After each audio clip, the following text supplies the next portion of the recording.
幼儿园举办亲子日，我丈夫家里，莱恩说工作忙，让我和女儿艾米丽，莱恩别去参加。看着艾米丽失望的脸，我心里一阵疼。于是我决定自己带艾米丽去。刚到幼儿园，就看见家里一只手抱着个小男孩，另一只手牵着他的青梅竹马香农、哈维。他们仨看起来像和睦的一家三口，笑得特别开心。直到他们看见我和艾米丽，家里皱了下眉，才松开香农的手。茉莉，你别误会。他解释道，香农一个人带孩子不容易，今天是孩子5岁生日，他想让孩子感受下父爱。我意味深长地看了他一眼，蹲下身握住艾米丽的手，宝贝，跟莱恩先生打个招呼。香农见状，赶紧拉着儿子的手，满脸歉意地说，茉莉，你别生气。家里只是帮我个忙，我孩子从没见过爸爸，今天是他5岁生日，家里只是帮他圆个梦。我对着他露出一抹别有深意的笑，要是这样，既然我和艾米丽来了，你是不是该把家里还给我们？毕竟，我们才是真正的一家三口。香农愣了一下，可他儿子却不肯放开家里，还嚷嚷着，爸爸，你答应要陪我和妈妈一整天的。这个5岁的孩子还用凶狠的眼神瞪着我。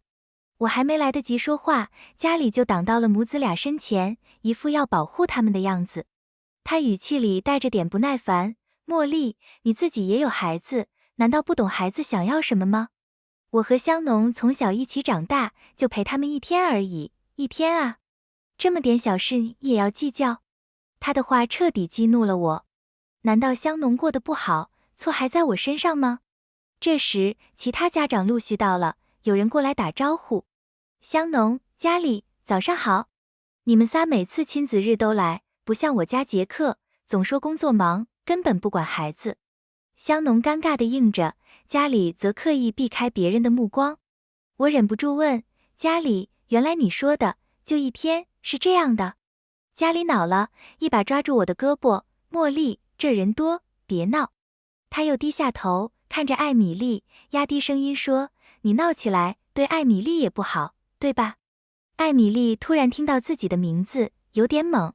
她四处看了看，显然没搞懂状况，只是紧紧靠在我腿边，握着我的手都出汗了。我能感觉到她的不安，于是蹲下来摸了摸她的头，别怕，妈妈在呢。我看着家里，香农和那个叫卢克的男孩走远，很快就被一群人围了起来。有人笑着跟家里打招呼，明显是想讨好他，毕竟家里是个成功的商人，才30出头就成了市值几十亿的上市公司老板。家里一副得意洋洋的样子，越来越自大。香农看着他，眼神里满是光彩。而之前一直被家里抱在怀里的卢克，突然转头看向我，眼神里带着挑衅。我在心里冷笑，看来家里已经忘了自己几斤几两了。之前因为怀孕，我有阵子没去公司，但一集团75%的股份都在我手里，说起来，公司其实是我说了算。家里能有今天，全靠我。就因为我们是夫妻，我才给了他个经理的头衔。我解锁手机，给公司人事部的乔发消息，乔，下周1开始，免去家里的经理职务，发内部通知。接着又给法务部的本发消息，本，帮我拟一份和家里的离婚协议。家里，你能不能靠得住，我说了算。我在心里默念。很快，幼儿园亲子日正式开始。每个家庭都坐在提前安排好的桌子旁。艾米丽看着坐在前排的家里，失望地问，妈妈，爸爸为什么不跟我们坐一起呀？我捏了捏女儿软乎乎的脸蛋。她还小，不该卷进这种糟心事里。因为妈妈是超人呀，所以爸爸去帮别的小朋友了。这时，老师宣布第一个活动是搭积木，还笑着说，第1名有奖品哦，是乐高宇宙飞船。艾米丽一下子兴奋起来，指着飞船模型喊，妈妈，我想要那个。好，那我们一起努力赢下来。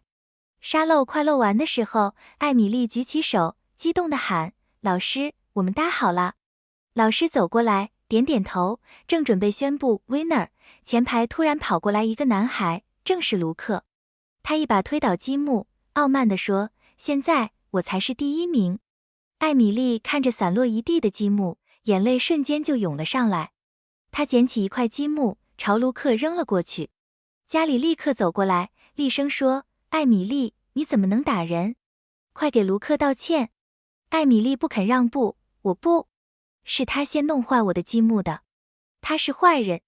我坚定地站在女儿身后，这里所有人都知道谁错了，该道歉的是卢克。香农也走过来，拉了拉家里的胳膊，算了家里，别闹了，跟个孩子较什么劲。老师也想打圆场，可就在这时，艾米丽突然哭了起来，爸爸，你为什么不保护我？你为什么要凶我？她这一声爸爸，让在场所有人都愣住了，大家的目光齐刷刷地落在我、家里和香农身上。家里的脸一下子就红了，香农张了张嘴，却没说出话来。这时，卢克抱着手，不服气地说：“你乱叫什么爸爸？胡说八道！这是我爸爸！”艾米丽眼泪流个不停，哽咽着大喊：“爸爸，你说句话呀！”我心疼的不行，瞪着家里，语气也严肃起来：“家里，你不打算解释一下吗？你想让别人误会我和艾米丽吗？”家里瞪了我一眼，抱起卢克说：“我有什么好解释的？今天我就是卢克的爸爸。”说完，他还摸了摸卢克的头。一时间，其他家长都开始议论我和女儿。这孩子怎么随便认爸爸？艾米丽以前从没参加过亲子日，这次就跟妈妈来，会不会她妈妈是小三啊？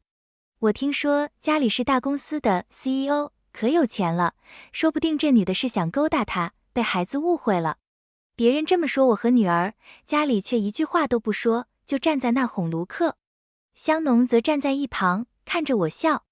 我把哭着的艾米丽拉进怀里，轻轻拍着她的背。我真想把这两个渣男贱女揍一顿，可这里不是地方，我不能让女儿再受伤害。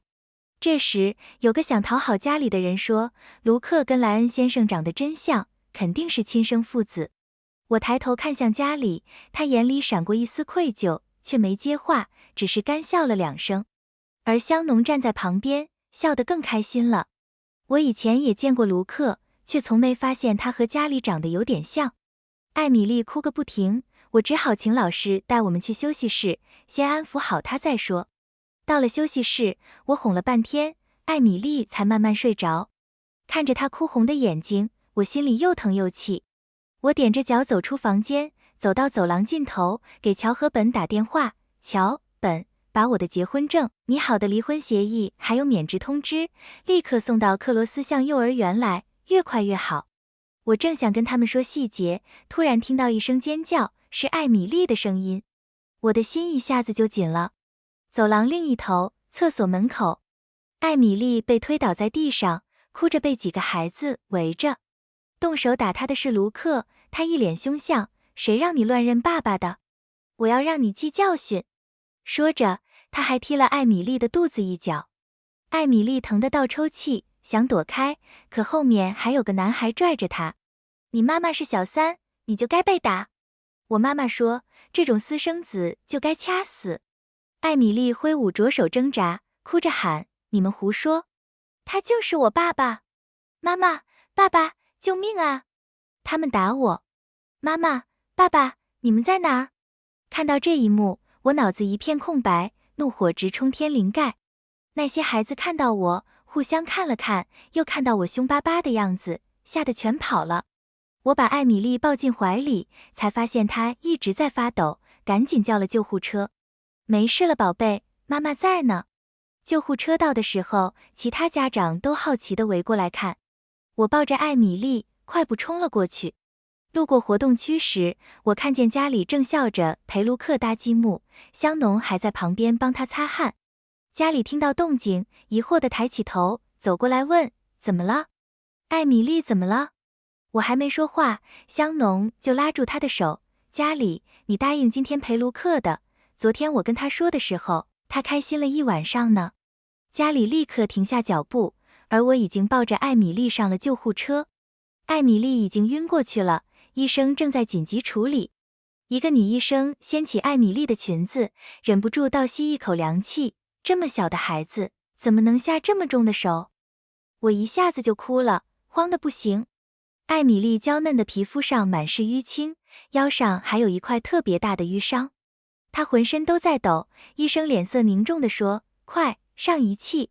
”2个小时后，艾米丽的情况才稳定下来，脱离了危险。这2个小时对我来说像过了10年，我心里又恨又悔，情绪几乎失控。我妈赶来时，哭着指责我：“你怎么搞的？怎么能让艾米丽受这种罪？”正在输液的艾米丽慢慢睁开眼睛，迷茫地看着我：“妈妈，为什么他们都说我没有爸爸？可我有爸爸呀！爸爸为什么不保护我？”我轻轻吻了吻她的脸颊：“艾米丽，妈妈会永远保护你，你是妈妈最珍贵的宝贝。至于爸爸，是我们不要他了。”等我回到幼儿园时，亲子日已经快结束了。最后一个活动是画出我和爸爸妈妈。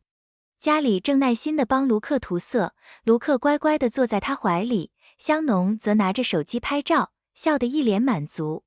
他们真像幸福的一家人啊！可为什么我女儿躺在医院，犯错的人却能在这里开开心心的？我冲过去，毫不犹豫地给了香农一巴掌。这一巴掌力气不小，香农踉跄着撞到后面的桌子，发出一声巨响。在场的人都被这突如其来的一巴掌惊呆了。家里立刻吼道：“茉莉，你疯了吗？”他赶紧把香农拉进怀里，满眼担忧地问：“香农，你没事吧？”香农眼里含着泪，委屈地摇摇头：“茉莉，我们之间是不是有什么误会？要是有的话，我跟你道歉。”我冷笑一声，光说句道歉，是不是太便宜你了？